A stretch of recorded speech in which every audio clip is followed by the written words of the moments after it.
নিতে পারতাম না, কিন্তু যেভাবে ঘটনাগুলি বিভিন্ন ইয়ে থেকে শুনতেছি আমরা, একটা অঘটন তো হয়েছে, একটা অন্যায় হয়েছে। এটা যেই এর পেছনে, এই অন্যায়ের পেছনে দায়ী থাকুক, শাস্তি পায়, একটা যেন বিচার হয়। আমরা চেষ্টা করব আমাদের তরফ থেকে, আমাদের পার্টি এবং ব্যক্তিগতভাবে বিভিন্ন নেতা হিসাবে কীভাবে বিষয়টাকে তুলতে পারি যাতে সঠিক ন্যায় বিচার হয়, অর্থাৎ যারা দোষী তাদের শাস্তি হয়। মানুষ তো আমরা মানে ফেরত দিত না।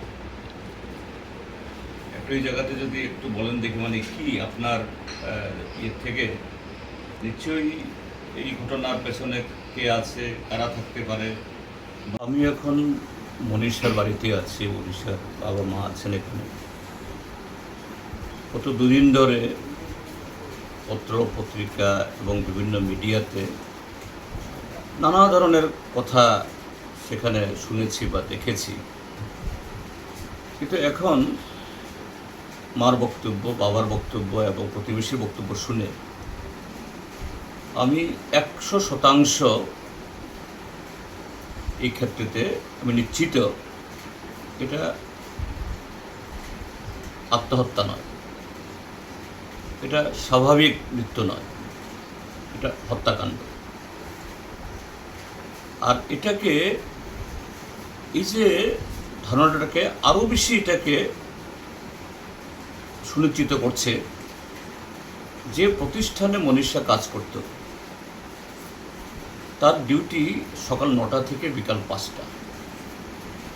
কিন্তু অজ্ঞাত কারণে এই মেয়েটাকে 3 দিন ধরে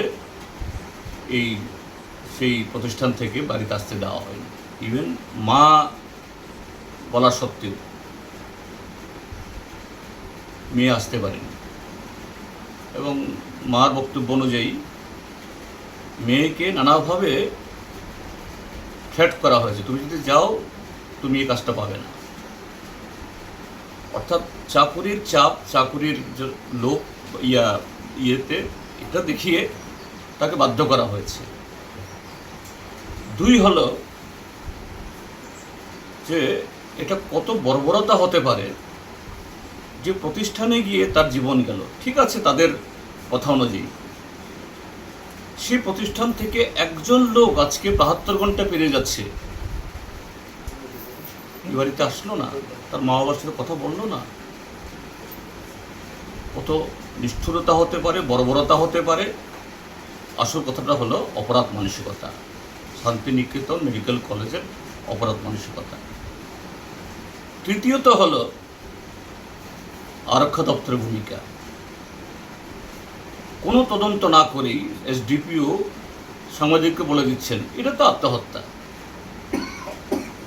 হ্যাঁ, একটা ছেলের সাথে এই মেয়ের পরিচয় থাকতে পারে, সম্পর্কও থাকতে পারে, ঠিক আছে। এবং এটা নিয়ে পরিবারের সাথে সেরকম কোনো মনোমালিন্য হয়নি, যার কারণে মনীষার এরকম কোনো সিদ্ধান্ত নিতে বাধ্য করেছে, এরকম কোনো কারণ নেই, যা বাবা মা দুজনের বক্তব্য।